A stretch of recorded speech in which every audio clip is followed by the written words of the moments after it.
A 10-year-old girl in Mexico walked into her classroom yesterday morning and saw someone sitting at an empty desk that shouldn't have been there.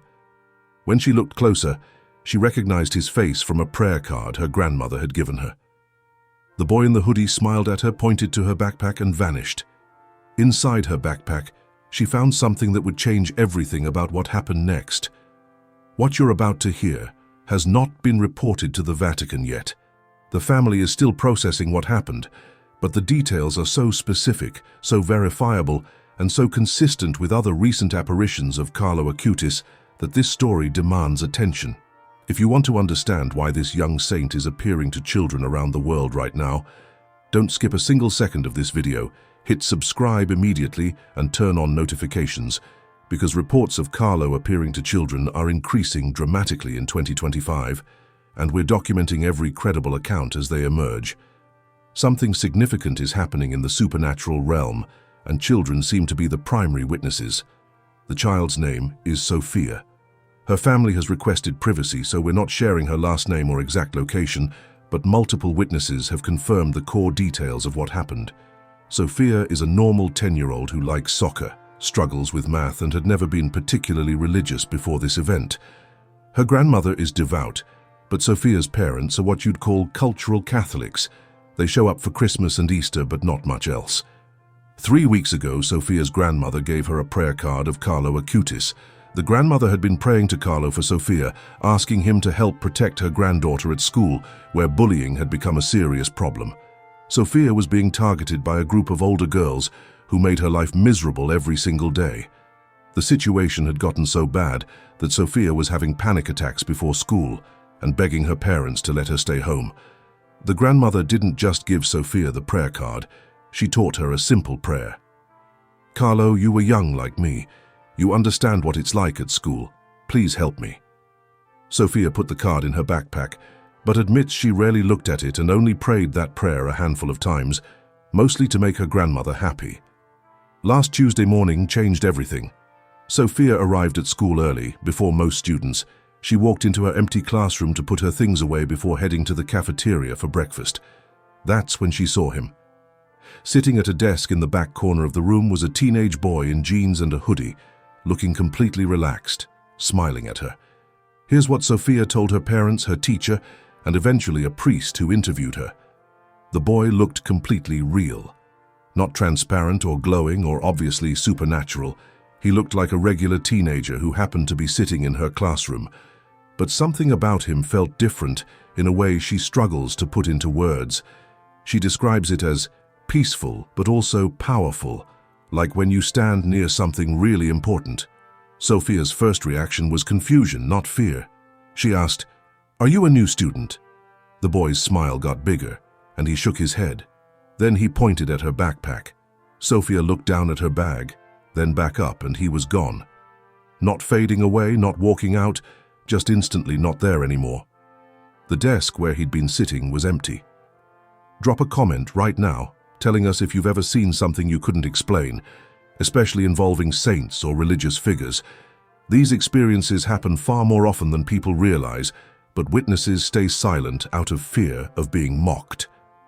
Sophia stood frozen for a moment, trying to process what had just happened. Then she remembered the boy pointing at her backpack.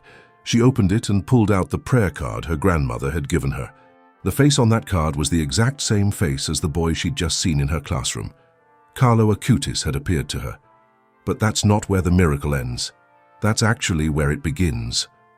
Sophia, still processing what she'd witnessed, went about her normal school day. The group of girls who usually tormented her approached during recess. Sophia braced herself for the usual insults and threats. But something completely unexpected happened. The leader of the group, a 12-year-old named Isabella, walked up to Sophia and said, "I'm sorry for how we've been treating you. It was wrong. We're going to stop." Just like that. No explanation, no context. The other girls in the group nodded in agreement and walked away. The bullying that had made Sophia's life unbearable for months ended in that single conversation. Sophia told her parents what happened that evening, both the apparition and the sudden change in the bully's behavior. Her father was skeptical, Her mother was concerned Sophia was making up stories, but her grandmother knew immediately. She called the priest at their parish, Father Miguel, and asked him to speak with Sophia. Father Miguel interviewed Sophia 3 days after the incident. He's a trained investigator for potential miraculous claims, having worked on several cases for the diocese. His report, which we've been allowed to see, describes Sophia as credible, consistent, and showing no signs of fabrication or attention-seeking behavior. He noted that she seemed almost reluctant to talk about what happened, embarrassed by the attention rather than enjoying it. But Father Miguel did something else that's crucial. He interviewed Isabella, the girl who had led the bullying campaign against Sophia. What Isabella told him is perhaps even more remarkable than Sophia's apparition experience. Isabella said that on the same Tuesday morning, she had a dream during her first class. She actually fell asleep at her desk, which her teacher confirmed. In that dream, a teenage boy in a hoodie approached her and asked one question: "Why are you hurting her?" Isabella couldn't answer. She tried to explain, to justify her behavior, but every excuse died in her throat. The boy didn't seem angry. He seemed sad, disappointed in a way that cut deeper than any punishment could. Then he said something that Isabella says she'll remember for the rest of her life. She prayed for help. "I'm here to make sure you stop hurting her. You're better than this. Show her who you really are." Isabella woke up from that dream shaken. She immediately felt overwhelming guilt for how she'd treated Sophia. The compulsion to apologize was so strong that she couldn't concentrate on anything else. During recess, she found herself walking towards Sophia without even consciously deciding to do it. The apology came out before she'd even planned what to say. If you're starting to see how powerful Carlo's intercession is, especially for children facing difficult situations, give this video a thumbs up and share it with parents, teachers, or anyone who works with kids. Stories like this need to reach people who can help children understand that heaven is real and saints actually care about their everyday struggles. Father Miguel's report documents something fascinating. He showed both girls, separately, multiple images of teenage boys, mixing random photos with images of Carlo Acutis.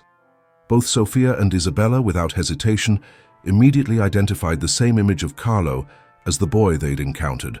Neither girl knew anything significant about Carlo before these experiences.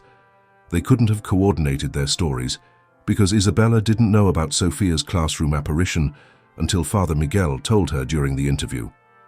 The priest's conclusion: "While I cannot make an official determination about the supernatural nature of these events, the consistency of the accounts, the character of the witnesses, and the immediate positive outcome suggest something extraordinary occurred that merits serious consideration." But here's what makes this case particularly significant. It's not an isolated incident. Reports of Carlo appearing to children have been increasing dramatically over the past year.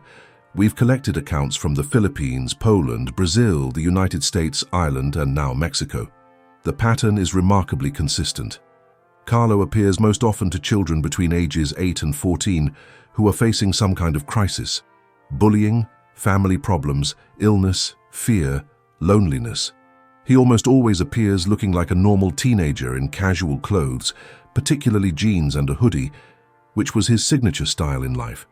He rarely speaks at length, usually just a few words, a gesture, or sometimes just his presence. And the results are consistently immediate and positive. A 13-year-old boy in Chicago was contemplating suicide after months of depression. He was alone in his room, had written a note, and was planning to act that night. He describes seeing a teenager sitting on his bed who looked at him with such understanding and compassion that he burst into tears. The visitor said only, "Not today. I need you to stay." Then he placed something on the desk. It was an image of Carlo Acutis that the boy had never seen before, and that wasn't in his room. The image appeared out of nowhere. The suicidal thoughts vanished, and the boy told his parents everything that night. An 11-year-old girl in Ireland was being abused by a family member and was too terrified to tell anyone. She prayed desperately one night for someone to help her.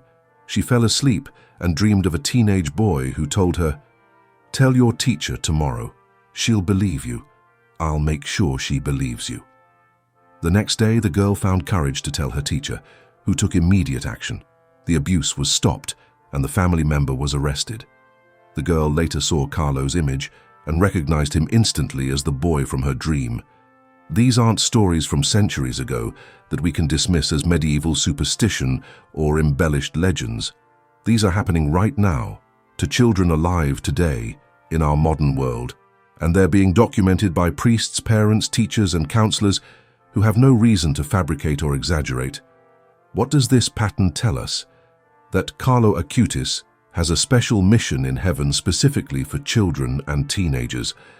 He understands their world because he lived in it so recently. He gets their struggles because he faced similar ones. He knows how to appear in ways that don't terrify them, but instead bring comfort and hope. Think about how different this is from traditional apparitions. When Mary appears, it's often with specific messages about prayer, conversion, or warnings about the future. When other saints appear, it's usually in mystical visions to adults with religious vocations. But Carlo appears to ordinary kids dealing with ordinary problems: school bullying, depression, family conflict, peer pressure. He's not delivering theological messages or calling for public devotion. He's simply helping individual children in their specific moments of need.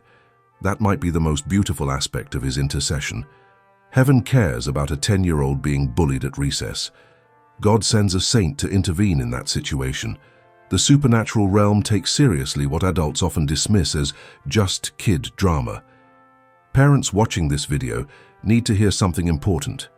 If your child tells you they saw someone they couldn't explain, someone who appeared and disappeared, someone who looked like Carlo Acutis or any other saint, take them seriously. Don't immediately dismiss it as imagination or attention-seeking. Children's experiences of the supernatural are often more authentic than adults, because they haven't yet learned to rationalize away what their eyes see and their spirits sense. Ask gentle questions. What did the person look like? What did they say? How did you feel? What happened afterward? Document the details. Contact your priest if the account seems credible. These experiences can be powerfully formative for a child's faith, but only if the adults in their lives validate rather than dismiss them. Sophia's grandmother did something right. She introduced her granddaughter to Carlo through that simple prayer card. She taught her a prayer that was age-appropriate and relatable. She didn't force devotion, but made it available. When the apparition happened, Sophia had just enough context to recognize who she was seeing and understand that heaven had responded to her need. What can you do to prepare your children or the children in your life for potential encounters with the supernatural? First, teach them about saints in ways that make them real people rather than distant figures. Carlo is perfect for this because he's so relatable. Show kids his pictures. Tell them about his love for video games and computers. Help them see that saints were once regular people who lived in the real world. Second, teach simple prayers that children can actually remember and use. Carlo, help me is enough. Carlo, I'm scared works perfectly. Carlo, I need a friend is a complete prayer. Children don't need elaborate theological formulas. They need authentic connection. Third, create an environment where children feel safe sharing unusual experiences. If your family culture mocks anything supernatural or dismisses spiritual experiences as nonsense, children will never tell you when something extraordinary happens to them. But if you talk openly about faith, about saints, about the reality of heaven's interaction with earth, children will feel safe sharing their encounters. The reports of Carlo appearing to children are increasing. We're documenting them carefully, separating credible accounts from probable imagination or fabrication. But the volume and consistency of these reports suggest something real is happening. Carlo seems to be particularly active right now, especially in reaching young people who are struggling. Why now? Why is there this surge in apparitions and interventions? Some theologians suggest that Carlo's recent canonization has released a new level of heavenly authority for his intercession. Others believe that the crisis among children and teenagers in our current world, rising suicide rates, cyberbullying, social media damage, family breakdown, has prompted heaven to send a saint who can reach this generation effectively. Whatever the reason, the evidence is clear. Carlo Acutis is appearing to children, helping them in their specific struggles, and leaving behind changed lives and documented witnesses. Sophia's case is just the latest in a growing collection of accounts that suggest this young saint is more active now than ever. If you're a young person watching this video, here's what you need to know. Carlo sees you. He knows what you're dealing with. He understands the pressure, the fear, the loneliness, the struggles that adults don't always take seriously. You can talk to him, you can ask for his help. And based on these increasing reports, there's a real possibility he might actually appear to you in your moment of greatest need. That doesn't mean you should expect a vision or feel disappointed if you don't see him physically. Most of his intercession happens invisibly, through changed circumstances, sudden solutions, unexpected help from other people. But the possibility of direct intervention is real enough that you should be open to it. Subscribe to this channel because we're committed to documenting and sharing these accounts as they emerge. Turn on notifications so you don't miss future reports about Carlo's apparitions and intercessions. These stories are happening in real time, and you can be among the first to hear about them. Share this video with every parent, teacher, youth minister, and young person you know. Stories like Sophia's need to spread because they give hope to children who are suffering and feel like no one sees or cares about their pain.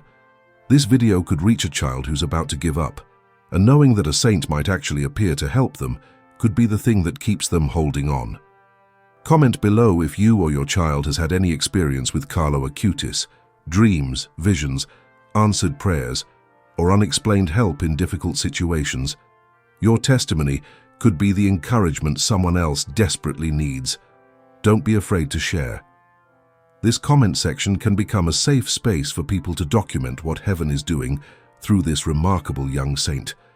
As we conclude, consider what Sophia's experience teaches us.